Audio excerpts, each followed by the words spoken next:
1 अप्रैल 2019 सुबह के तकरीबन 10 बजे रहे होते हैं जब मेरठ के वेस्ट इलाके में यानी गंगानगर के एक मकान नंबर 402 में एक व्यक्ति एंटर होता है।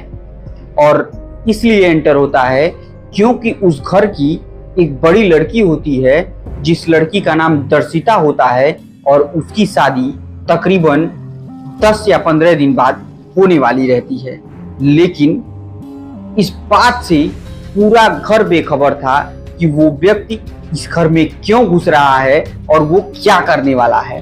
अब देखते ही देखते वो व्यक्ति गेट से अंदर घुसता है और नीचे की तरफ देखता है कि घर का कोई भी सदस्य मौजूद नहीं है और कुछ आवाजें उसे सुनाई दे रही होती हैं जो घर के ऊपरी फ्लोर से आ रही होती हैं। और वो इस दरमियान सीढ़ियों से ऊपरी फ्लोर पर चढ़ने की कोशिश करता है और आखिरकार वो उस कमरे में पहुंच जाता है जहां दर्शिता की छोटी बहन गुड़िता और उसकी माँ और पास का ही एक काम करने वाला लड़का, ये 3 लोग उस कमरे में बैठे रहते हैं कि तभी वो ना किसी से कुछ पूछता है, ना किसी को कुछ बताता है, ना ही वो किसी से कोई लूटपाट के इरादे से आया रहता है। और वो जैसे ही दर्शिता को देखता है वो अपनी जेब से वो पिस्टल निकालता है और एक के बाद एक लगभग 2-3 गोलियां दर्शिता को मार देता है। अब जैसे ही अपनी बड़ी बहन को गोली लगती है तो छोटी बहन यानी गुड़िता अचानक से उस शख्स की तरफ दौड़ती है, उसे पकड़ने की कोशिश करती है, लेकिन तुरंत उसने एक गोली गुड़िता को मार दिया। लेकिन दर्शिता से पता नहीं उसकी कौन सी ऐसी दुश्मनी थी कि इतना होने के बाद भी वो अपने जेब से खुखरी निकालता है और उसको एक बार और मारता है। और जब पूरी तसल्ली से तस्दीक कर लेता है कि उसकी मौत हो चुकी है तब वो इत्मीनान से जाने लगता है और दोनों बेटियों को गोली लगते देख माँ तो वहीं पर तुरंत बेहोश होकर गिर जाती है।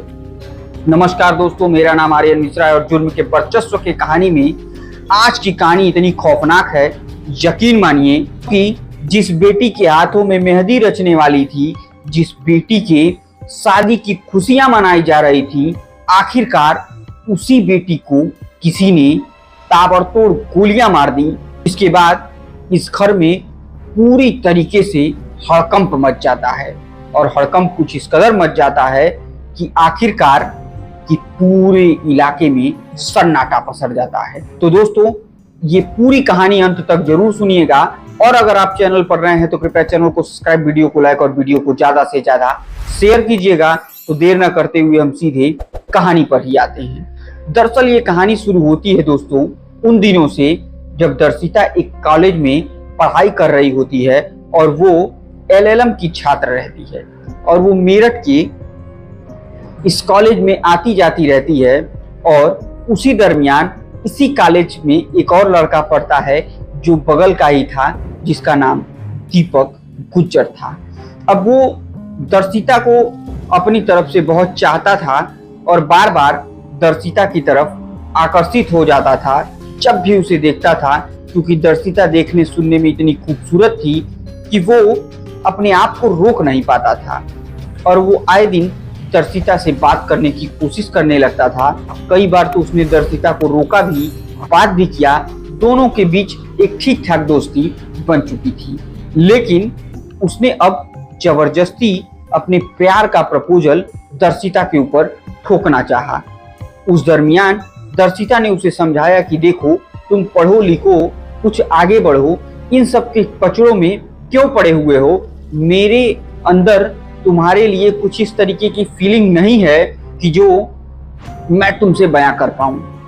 और दर्शिता ने उस समय दीपक गुज्जर को साफ साफ मना कर दिया कि नहीं, मुझे तुमसे कोई लेना देना नहीं है। अब इतना बात सुनना ही था कि दीपक गुस्से में आ जाता है और एक दिन जब दर्शिता कॉलेज से लौट रही होती है उसी दरमियान वो उसे रोक लेता है और कहता है कि देखो, तुमको मेरे प्यार के प्रपोजल को एक्सेप्ट करना ही पड़ेगा, नहीं तो तुम्हारे लिए बहुत बुरा होगा। अब जैसे ही ये बात सुनती है दर्शिता तो वो डर जाती है और सीधे अपने घर पर आती है, क्योंकि पिता एक जाने माने वकील होते हैं तो अपने पिता को ये पूरी बात बताती है।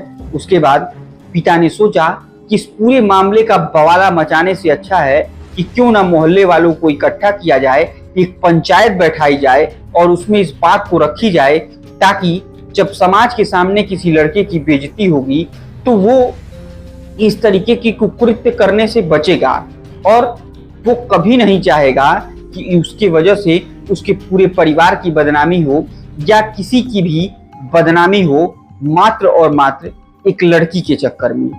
और ठीक वही किया जाता है। पंचायत बुलाई जाती है, सारे लोग बैठते हैं उसमें और दर्शिता के पिता और दर्शिता भी उस पंचायत में मौजूद रहती है।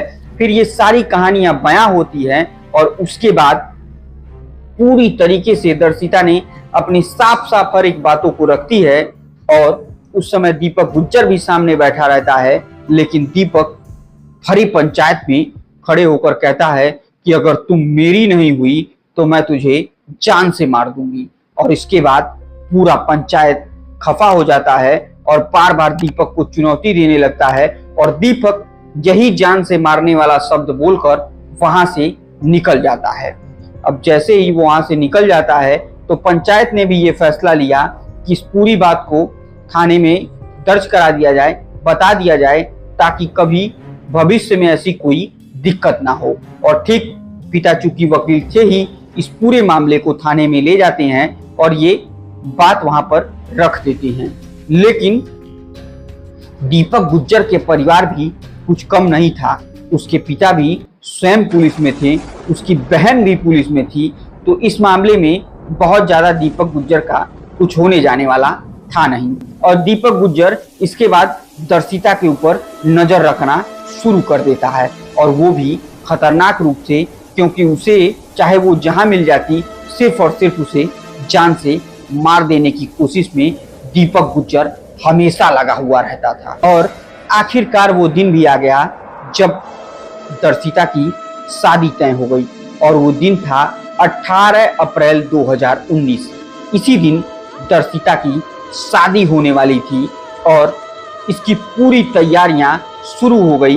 जब पूरी तैयारियां चलने लगी, दर्शिता के घर पर मेहमानों का आना जाना होने लगा और इस तरीके से कार्ड छपने लगे। और जब ये बात दीपक गुज्जर को पता चलती है तो वो कुछ इस कदर खफा हो जाता है, कुछ इस कदर परेशान हो जाता है कि वो अब दर्शिता को किसी भी कीमत पर सिर्फ और सिर्फ खत्म करना चाहता था, क्योंकि वो इसका ऐसा प्यार थी जिसे वो भुला नहीं पा रहा था। उसने सोचा कि किसी भी कीमत पर अब दर्शिता की जान लेनी ही पड़ेगी, वरना वो किसी और से शादी करके चली जाएगी।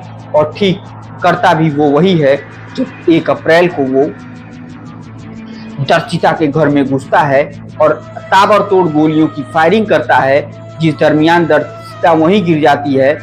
लेकिन उस पूरे घटनाक्रम में 3 लोग मौजूद होते हैं, दर्शिता, दर्शिता की बहन और दर्शिता की माँ। दोनों बेटियों को गोली लगते देख दर्शिता की माँ तो तुरंत वहीं छटपटाकर बेहोश होकर गिर जाती है। लेकिन बगल का एक व्यक्ति भी उसी घर में शादी की तैयारी में काम कर रहा होता है। वो बाहर निकलता है, शोरगुल मचाता है और उसके बाद पुलिस यहाँ पर आती है, वकील साहब भी आते हैं। लेकिन जब तक लोग दर्शिता को लेकर के हॉस्पिटल जाएं, उससे पहले ही दर्शिता की एक खौफनाक मौत हो जाती है। लेकिन उसके बहन की हालत भी नाजुक बनी रहती है। दर्शिता के पिता रो रो कर ये बात कहते हैं कि मेरी बेटी एक नाम कमाना चाह रही थी, वो LLM की पढ़ाई करती थी, वो बस ये सोचती थी कि किसी तरीके से उसका एक अच्छा खासा वकालत में भी वर्चस्व रहे, वो जीवन में बहुत आगे बढ़े। और इन्हीं शब्दों के साथ माँ और पिता का रो रो कर बुरा हाल हो चुका था। और उधर जिस घर से बेटी की टोली उठने वाली थी, उसी घर से बेटी की अर्थी उठती है, तो वहीं दूसरी बेटी की भी हालत नाजुक बनी रहती है और वो भी हॉस्पिटल में भर्ती रहती है। आखिरकार किसी तरीके से दर्शिता का अंतिम संस्कार किया जाता है और उसकी मौत के बाद इस तरीके की खौफनाक घटनाक्रम को वहां के स्थानीय पुलिस को जानकारी दी जाती है। शायद पुलिस अगर पहले कार्रवाई कर ली होती तो दीपक गुज्जर इतना बड़ा कांड नहीं करता, क्योंकि वकील साहब ने इन पूरी बातों को पहले ही थाने में लिख कर दे दिया था, लेकिन पुलिस ने इस पर कोई एक्शन नहीं लिया, जिसके कारणवश इस दर्शिता को अपनी जान से हाथ धो देना पड़ा। अब इस पूरे मामले में दीपक गुज्जर को उसी के घर से गिरफ्तार किया जाता है। उसके घर वो बंदूक भी मिल जाती है, वो खुखरी भी मिल जाती है, जिसके बाद उसे गिरफ्तार कर जेल भेज दिया जाता है।